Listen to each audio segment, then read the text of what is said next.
வணக்கம். இப்ப நான் கோயம்புத்தூர்ல இருக்கிறேன். சொந்த ஊர்ல இருக்கிறது பெரிய விஷயமான்னு கேட்பீங்க. நான் ஒரு ஷூட்டிங்காக இங்க கோயம்புத்தூர்ல இருக்கிறேன். படத்தோட பேரு ஜிடி நாயுடு. ஆமாங்க. தந்தை பெரியாருடைய வாழ்க்கை வரலாற்றை படமா எடுத்த மாதிரி ஜிடி நாயுடு அவர்களுடைய வாழ்க்கை வரலாற்றையும் படமா எடுக்கிறோம். இதுல ஜிடி நாயுடுவா என்னுடைய அன்பு நண்பர் மாதவன் அவர்கள் நடிக்கிறாரு. கிருஷ்ணா இயக்குறாரு. வர்கீஸ் தயாரிக்கிறாரு. நான் ராமையா பிள்ளை அப்படிங்கிற ஒரு முக்கியமான கதாபாத்திரத்தில் நடிக்கிறேன்.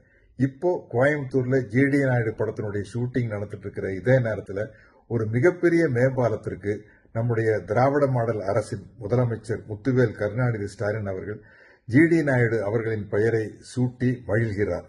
அதற்காக கோயம்புத்தூர்காரனுங்கிற முறையில் நான் பெருமைப்படுறேன். எங்க படக்குழுவின் சார்பில் அவருக்கு எங்களுடைய வாழ்த்துகளையும் நன்றிகளையும் தெரிவித்துக் கொள்கிறோம். ஜிடி நாயுடு அவர்களுடைய குடும்பத்தாருக்கும் எங்களுடைய மகிழ்ச்சியை தெரிவித்துக் கொள்கிறோம். நன்றி, வணக்கம்.